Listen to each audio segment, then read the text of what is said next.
Mbah Lutfi bin Yahya tidak amanah, tidak etik dalam mengelola Jatman, justru membuktikan kebenaran tesis kayak Imaduddin Utsman. Itu benar-benar heran. Mengapa seorang sosok Habib Lutfi yang dikenal dalam tanda kutip sudah seperti itu, tidak amanah, bahkan cenderung membuat sebuah kerusakan. Organisasi yang notabene dipercayakan kepada Mbah Lutfi untuk mengelola Jatman, tapi justru mereteli Banom PBNU.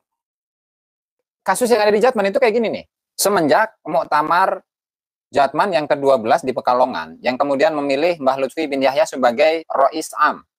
Selesainya itu pada tanggal 28 Januari 2023. Coba kita flashback ke belakang. Tanggal segitu. Ya, tanggal segitu. Itu sedang rame-ramenya tesis Kiai Haji Imaduddin Utsman Al-Bantani. Bagaimana bisa melaksanakan Muktamar Jatman yang ke-13 sementara nasabnya itu digugat oleh Kiai Haji Imaduddin Utsman Al-Bantani? Jadi pikirannya bercabang, saudara. Akhirnya kita tahu, kongres di Danau Udan itu, sosok Mbah Lutfi bin Yahya tidak mau melepas.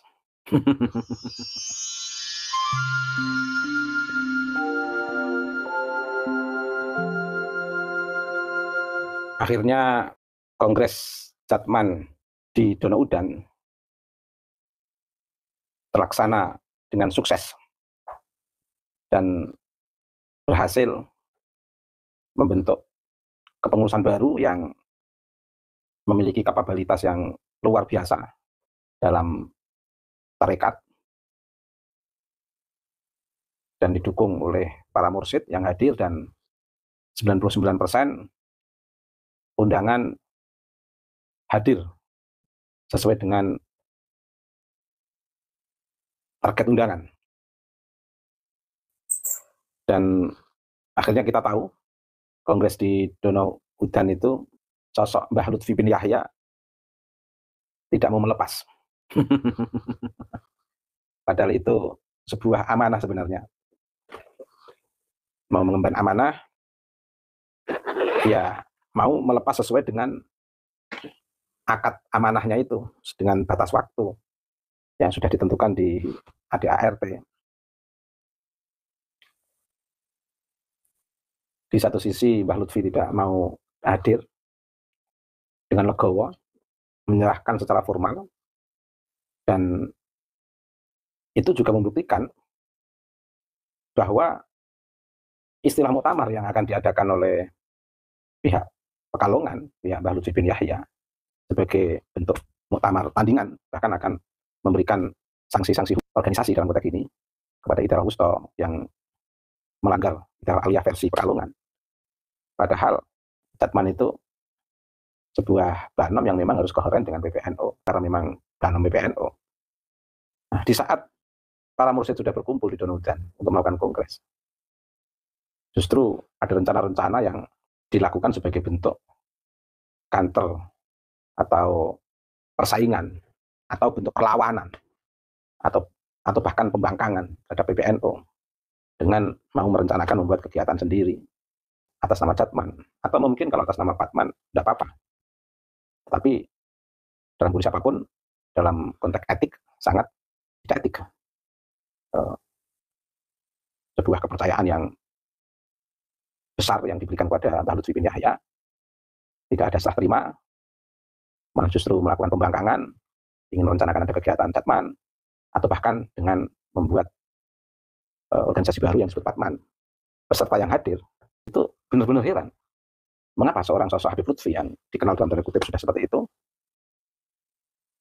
betul-betul tidak memahami al-ahqaqul mustahaq, tidak amanah, bahkan cenderung membuat sebuah kerusakan. Organisasi yang notabene dipercayakan kepada Mbah Lutfi untuk mengelola Jatman, dan itu merupakan amanah dari PBNU dan para mursyid yang tergabung dalam organisasi Nahdlatul Ulama, tapi justru berpikirnya malah merusak, atau istilah Gus Yahya itu mereteli Banom PBNU. Ini sekaligus kan menyandra orang-orang yang satu sisi dekat dengan Mbah Lutfi, tidak enak untuk ikut PBNU, di sisi lain hatinya menjerit, pengen tetap mengikuti organisasi Mbah Hasyim Asy'ari. Ini kan satu sisi Mbah Lutfi ini membingungkan orang yang di dekatnya. Kalau biasanya orang yang sudah mencapai makom tinggi itu tidak membuat bingung seseorang. Dan bekerja atau beraktivitas, itu kalau orang sudah mencapai makom tinggi itu sudah biasanya sesuai dengan koridor, sesuai dengan aturan. Tapi malah justru arah dari kebijakan, keputusan, atau langkah yang diambil oleh Mbah Lutfi justru bertentangan dari semua aturan, baik dari aturan al-haq al-mustahak, baik dalam aturan etik, baik dalam aturan amanah, baik dalam aturan human relation dengan sesama para nanti dan para mursyid lainnya, menampakkan human interest sebagai personal yang memiliki power yang tetap indah di mata yang lain, justru malah tercederai dengan bentuk-bentuk pembangkangan yang selama ini dilakukan oleh Mbah Lutfi bin Yahya. Ini kan presiden buruk, dan yang sangat disayangkan kan melibatkan banyak orang-orang tulus yang ada di kanan kiri Mbah Lutfi akhirnya ikut juga merasakan dampak dari arogansi atau sikap jumawa, tidak legowo sesuai dengan prinsip-prinsip yang saya sebutkan itu tadi. Ini sangat disayangkan memang. Tapi bagaimana lagi? Akhirnya masyarakat mempunyai kesimpulan pendek, ternyata arogansi Mbah Lutfi bin Yahya, tidak amanah, tidak etik dalam mengelola Jatman, justru membuktikan kebenaran tesis Kiai Imaduddin Atsman terkait dengan kedustaan nasab klan Ba'alwi yang dipaksakan terkonfirmasi ke Nabi, ternyata setelah diteliti tidak terkonfirmasi. Ini kan sudah kedustaan yang secara ilmiah ditemukan oleh Kiai Imad, yang pada akhirnya orang akan merasakan kebenaran tesis itu setelah melihat fenomena arogansi atau sikap tidak etik atau tidak amanah yang selama ini dilihat dari sosok atau profil Mbah Lutfi bin Yahya. Itu saya kira hikmah dari sikap arogansi Mbah Lutfi bin Yahya di Jatman ini. Ada titik kebenaran yang bisa dirasakan warga Nahdliyin terhadap tesis Kiai Imad. Jadi cukup dengan melihat perilaku para habaib, oknum-oknum habaib yang bertentangan dengan akhlak Islami, bertentangan dengan akhlak Nabi SAW, sudah cukup membuktikan bagi umat kalau memang mereka bukan anak cucu Nabi. Logikanya sederhana. Kalau di dalam darah mereka mengalir darah Rasulullah, nggak mungkin kelakuan mereka seperti itu. Maka menurut saya, yang mempercepat rungkatnya pengakuan Ba'alwi sebagai anak cucu Nabi adalah perilaku anak-anak Ba'alwi itu sendiri yang memang tidak pantas untuk dikatakan sebagai keturunan Nabi SAW. Kongres Jatman di Donohudan yang baru saja selesai menandai babak baru hubungan antara Nahdlatul Ulama dengan para habaib, di mana pada kongres tersebut tidak ada satupun habib yang datang. Habib-habib yang menjadi pengurus Jatman, baik di Idarah Aliyah maupun Idarah Wusta dari berbagai macam wilayah se-Indonesia, tidak ada satupun yang hadir pada acara tersebut. Mengapa saya katakan ini merupakan babak baru hubungan antara NU dan habaib? Karena selama ini habaib yang telah mengklaim diri mereka sebagai keturunan Nabi dan mereka mendapati pasar di kalangan Nahdlatul Ulama, di mana rata-rata orang NU memang menganggap para habaib merupakan keturunan Nabi. Atas dasar klaim dan anggapan inilah kemudian orang-orang NU cenderung agak menjaga sikap dengan para habaib. Walaupun perilaku habaib kurang berkenan, mereka sungkan untuk memberikan kritik langsung dengan alasan takut kualat, dikarenakan mereka adalah keturunan Nabi, katanya sedemikian rupa. Nah, hari ini di abad kedua Nahdlatul Ulama, kita mendapati kesan baru dan suasana baru, di mana memang pengaruh klaim habaib sebagai anak cucu Nabi sudah banyak tereduksi di kalangan Nahdlatul Ulama. Dalam tanda kutip, tampaknya para ulama-ulama di NU dan warga Nahdliyin sudah tidak percaya lagi bahwasanya habaib merupakan keturunan Nabi. Walaupun PBNU belum mengeluarkan sikap terbuka, tetapi suasananya, iklim di Nahdlatul Ulama, mereka sudah tidak percaya lagi bahwasanya habaib merupakan keturunan Nabi. Tidak ada lagi dalam tanda kutip istilah takut kualat. Tidak ada lagi dalam tanda kutip takut nanti nggak dapat syafaat dari para habaib tersebut. Ini betul-betul membuktikan di mana para habaib se-Indonesia sangat tidak setuju ketika PBNU mengambil alih Kongres Jatman, membekukan kepengurusan yang lama, di mana Rois Akbar kalau dalam istilah mereka atau Rois Alinya adalah Habib Lutfi bin Yahya. Pengurus lama kemudian dibekukan, lalu kemudian dibentuk panitia kongres yang baru, dan hari ini telah ditetapkan yakni Romo Kiai Haji Ahmad Halwani Nawawi sebagai Rois Ali Idarah Aliyah Jatman, dan sebagai ketua harian yakni Profesor Dr. Kiai Haji Ali Maskur Musa sebagai Mudir Ali Idarah Aliyah Jatman. Ini menunjukkan bahwasanya Jatman sudah kembali ditegaskan merupakan Banom Nahdlatul Ulama, di mana NU kemudian melakukan upaya bersih-bersih dari oknum-oknum habaib yang coba ingin mengambil alih Jatman. Fenomena ini menunjukkan bahwasanya NU, baik jam'iyah maupun jamaah, baik pengurus maupun warga Nahdiyinnya, hanya menerima para habaib sebagai sesama umat Islam, sebagai sesama umat Nabi. NU bersikap welcome dengan para habaib ketika mereka juga sama dengan kaum muslimin yang lainnya sebagai sesama umat Nabi.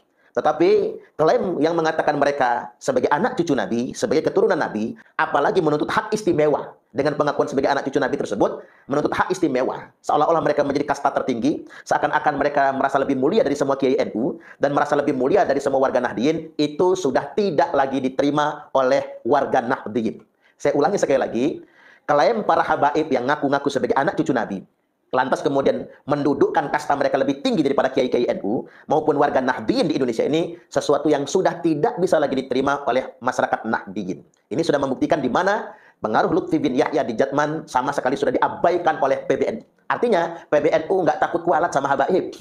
Masyarakat Nahdiyin hari ini sudah nggak takut kualat dengan habaib. Karena mengapa? Karena mereka semua sadar habaib hanyalah umat Islam biasa, sama seperti kita. Habaib bukan ahlul bait Nabi. Mereka bukan zuriat Nabi. Klaim-klaim tersebut di abad kedua Nahdlatul Ulama ini sudah mulai tereduksi. Bahkan suatu hari nanti akan habis sama sekali. Terus berjuang, apa yang kita lakukan hari ini adalah dalam rangka menjaga kemuliaan nasab suci Rasulullah sallallahu alaihi wasallam. Kasus yang ada di Jatman itu kayak gini nih.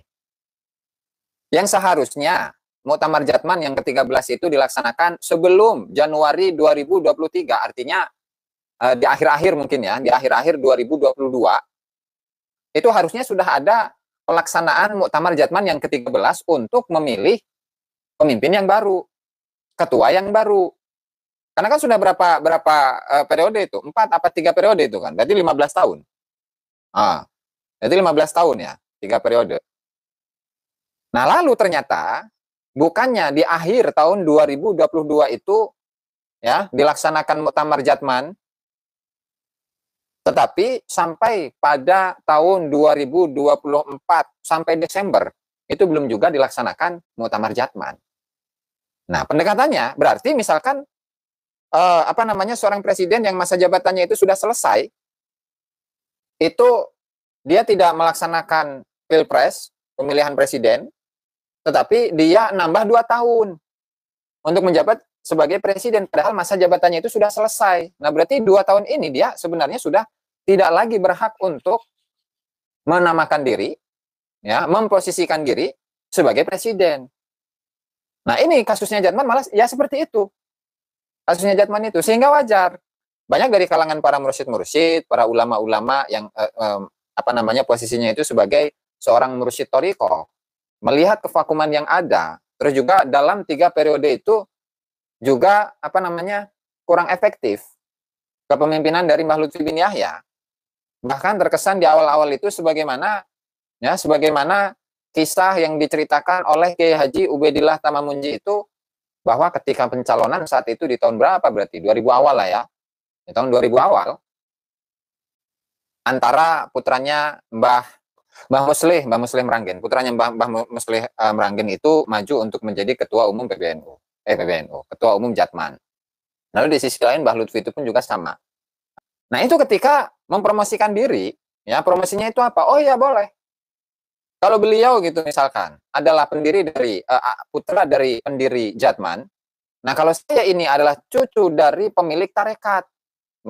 Saya ini adalah cucu dari pemilik tarekat. Siapa pemilik tarekat? Tidak lain dan tidak bukan kecuali Rasulullah Shallallahu Alaihi Wasallam, begitu. Jadi promosinya seperti itu. Sehingga para kiai-kiai yang saat itu tentu polemik masa belum ada ya.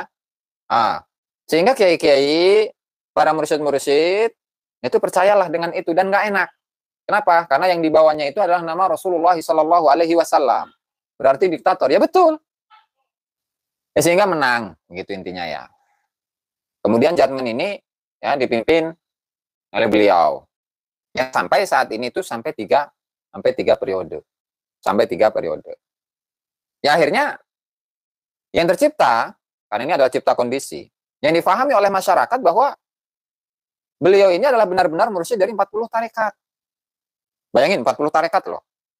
Untuk menjadi seorang mursyid dalam satu tarekat saja itu harus memenuhi syarat yang begitu banyak. Syarat yang begitu berat, syarat yang begitu banyak. Apalagi 40. Nah, begitulah. Sehingga ketika masa khidmahnya itu sudah selesai pada tahun 2023, Januari kemarin. Januari 2023. Seharusnya kan sebelumnya itu melaksanakan muktamar dulu. Jadi begitu. Nah, kemudian yang namanya mursyid, apalagi mursyid dari 40 tarekat, dan banyak juga dari kalangan para akademisi yang berbaiat kepada beliau, kepada Mbah. Banyak dari kalangan akademisi, bahkan dari kalangan mursyid-mursyid itu berbaiat kepada Mbah. Sehingga ketika polemik nasab, ya, kemudian ada hembusan-hembusan informasi-informasi, kabar-kabar yang negatif tentang beliau yang kaitannya itu adalah dengan makam, kaitannya itu adalah dengan pemalsuan makam, penggantian makam, pembelokan sejarah dan segala macam. Kemudian mereka itu yang merasa nggak enak begitu kan untuk mengkritisi. Kenapa? Ya karena framingnya itulah framing wali kan begitu.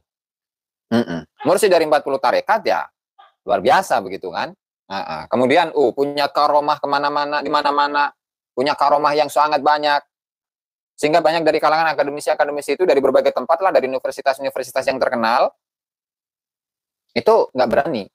Nah, bahkan terkesan, nah itu yang lebih paham itu ini nih. Gus Muhson itu, beliau sangat paham sekali itulah tentang bagaimana biografi dari Mbah Pekalongan itu ya. Assalamualaikum, Gus Muhson. Mudah-mudahan sehat selalu dan mohon doanya itu. Jadi saya mendapatkan sebuah informasi itu yang kaitannya dengan Mbah Lutfi dan ada kaitannya dengan Gus Muhson itu di channelnya itu yang punya channel Guse Channel itu. Nah, itu teman-teman yang belum subscribe ke channel Guse Channel, mangga silahkan di subscribe. Makanya beliau berani begitu kan untuk membahas tentang Mbah Lutfi bin Yahya, membahas tentang tarekat, belum lagi yang kaitannya dengan Mbah Malik yang di bin Yahya dan lain sebagainya. Beliau lebih sangat paham itu. Itu bisa disimak dari video-videonya Gose Channel. Nah, itu bisa disimak di di channel itu ya. Mudah-mudahan sehat selalu ya. Gose Channel. Kita lanjut ya. Uraian yang disampaikan oleh PBNU tentang Kongres ke-13, Kongres Jatman yang ke-13 di Donohudan, Boyolali. Dan otonom harus memberikan laporan perkembangan setiap tahun. Badan otonom itu harus melaporkan perkembangan di seluruh tingkatan setiap tahunnya. Ini bahkan sampai berapa? 2 periode ya, apa 3 periode itu. Itu tidak pernah mengajukan pengajuan SK kepada PBNU. Nah, berarti yang mengesahkan siapa dong? Kan begitu. Siapa yang mengesahkan berarti? Berarti nggak sah selama ini. Dan tentu ini bertentangan dengan ADART NU begitu. Jadi begitu. Saudara. Lanjut. Otonom berbasis profesi dan kekhususan lainnya. Jadi memang untuk Jatman itu bagiannya adalah untuk wilayah tarekat, untuk wilayah Thariqah. Atau dengan kata lain bahwa Jatman itu adalah ruhnya NU. Karena kaitannya adalah dengan kerohanian begitu. Nah, sementara ketika kita itu ya melihat bagaimana fenomena yang terjadi saat ini yang seolah-olah Jatman itu akan dipisahkan dengan PBNU. Maka nanti pada ujungnya NU itu sudah tidak memiliki ruh, sudah tidak memiliki nyawa. Bagaimana jasad tanpa nyawa? Atuh paeh, atuh matilah. Makanya kenapa sampai ada keseriusan yang luar biasa dari pihak PBNU untuk memfasilitasi Jatman untuk menyelenggarakan Kongres Jatman yang ke-13 ya agar yang namanya organisasi itu bisa berjalan. Subhanallah.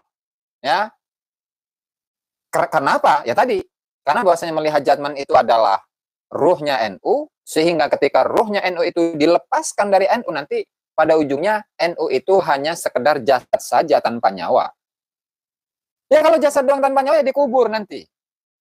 Dikuburnya bersama siapa? Bersama dengan Al-Faqih Al-Muqaddam Muhammad bin Ali Ba'alwi. Leluhurnya Habib Muhammad Syihab. Lanjut. Terus mendapatkan pengesahan dari pengurus besar Nahdlatul Ulama. Tuh. Berarti dalam ART-NU, Jatman itu harus mendapatkan pengesahan dari PBNU.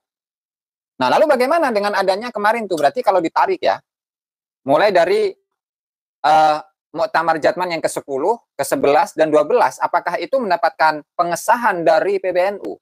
Nah, ini tanda tanya nih. Kalau berdasarkan atas beberapa video-video yang sebelumnya kita pernah ulas, sampai 3 kali kan?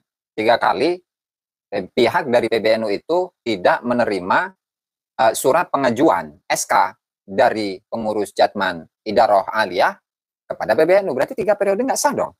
Kan begitu logikanya kan? Tetapi meski demikian kemarin pun juga sudah kita saksikan bersama-sama bagaimana video ya yang berisi narasi-narasi yang menyudutkan PBNU. Video yang berisi tentang narasi-narasi penyesatan, seolah-olah PBNU itu tidak berhak untuk mengatur-ngatur Jatman karena Jatman itu rumah sendiri, punya rumah sendiri, punya wadah sendiri, punya peraturan sendiri yang tidak boleh dicampuri urusannya oleh PBNU. Dan perlu ingat bahwasanya Jatman itu adalah anak organisasi dari PBNU. Ya harus manutlah kepada induknya. Gimana seorang anak itu tidak mau nurut, tidak mau manut, tidak mau ikut kepada aturan yang dimiliki oleh orang tuanya. Begitu. Artinya antara Jatman dengan Nahdlatul Ulama nggak boleh dipisahkan. Dan itu seringkali itu kiai-kiai kita, ulama-ulama kita yang berkutat aktif dalam dakwah itu seringkali menyindir tentang bagaimana Jatman saat ini begitu. Iya boleh misalkan dia itu meninggi-ninggikan Jatman Jam'iyah Ahli Thariqah Al-Mu'tabarah An-Nahdliyah yang didirikan pada tahun 1957. Kemudian disahkan oleh PBNU pada tahun 1979. Itu tahu siapa yang mendirikan? Oh, yang mendirikan itu kakek saya. Yang mendirikan itu kakek saya. Dan nanti misalkan ada itu muktamar yang ada di Pekalongan, muktamar yang ke-13 Jatman, yang akan dilaksanakan pada tanggal 9 Januari 2025. Sementara 99% nih, 99% pengurus dari Idaroh Wusto, Idaroh Syu'biyah itu sudah merapat kepada Kongres Jatman ke-13 di Asrama Donohudan. Nah tadi Boyolali, maka nanti yang hadir ke sana siapa? Berarti 1% doang.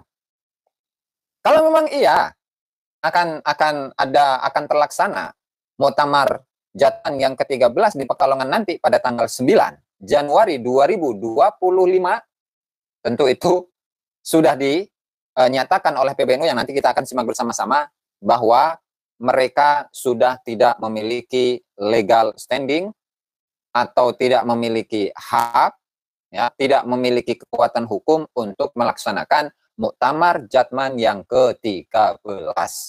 Saudara, dan itu melanggar hukum dan itu bisa dipidanakan. Ya, begitu, saudara. Kita lanjut ya. Ya artinya yang namanya Jatman itu ketika sudah terpilih kepengurusan Jatman, khususnya dari Idaroh Aliyah, maka SK-nya itu harus diajukan kepada PBNU. Gitu dan itu mengacu kepada ART ya. Ada anggaran rumah tangga NU. Kecuali ganti nama, betul. Kecuali ganti nama dan dia tidak mengatasnamakan sebagai bagian dari Badan Otonom Nahdlatul Ulama. Ketika dia itu sudah melepaskan diri dari Nahdlatul Ulama, dari PBNU, dan tidak menjadi badan otonomnya PBNU, ya silahkan begitu.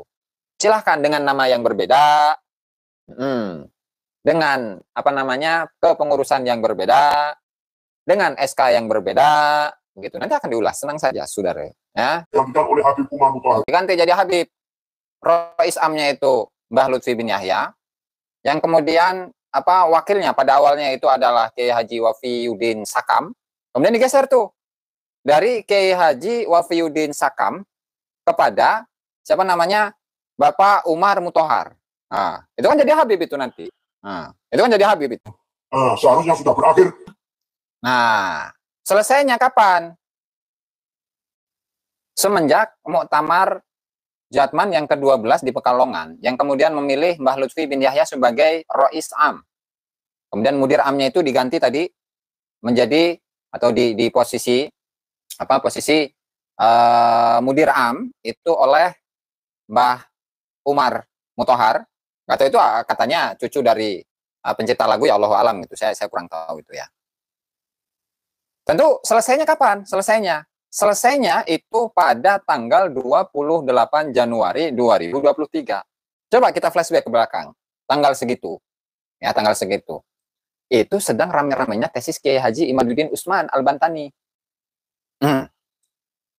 Bagaimana bisa melaksanakan Muktamar Jatman yang ke-13 sementara nasabnya itu digugat oleh Kiai Haji Imaduddin Usman Al-Bantani di awal-awal tahun 2023.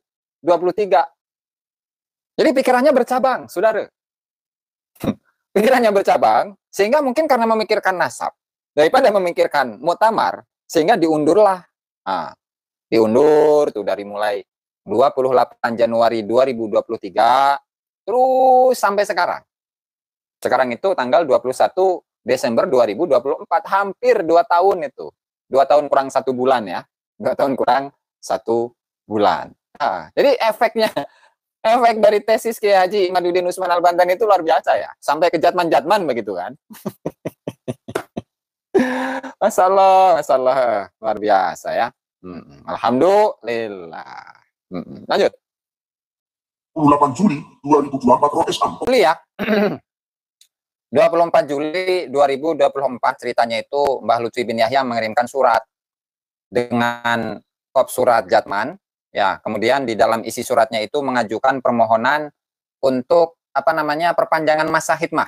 Perpanjangan masa khidmah ya, karena untuk di tahun 2020, 2021 itu kan ada Covid. Sehingga pingin masa khidmah dari Mbah Lutfi di Jatman atau Idarah Aliyah Jatman itu diperpanjang lagi.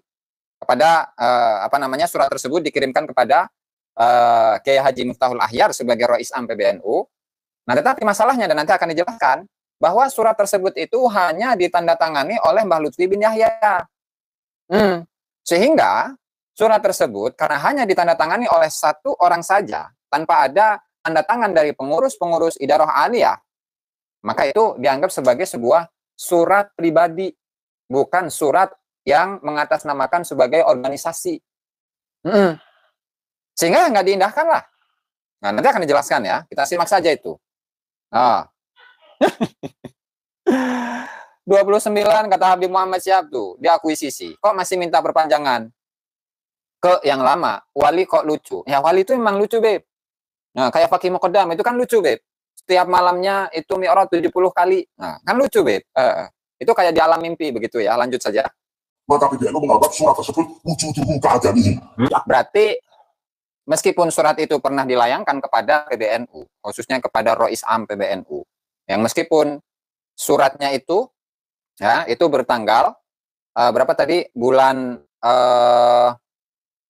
bulan apa tadi Agustus ya, bulan Agustus 2023, tetapi nyampainya itu pada Juli 2024 ya, makanya itu wujuduhu ka'adamihi.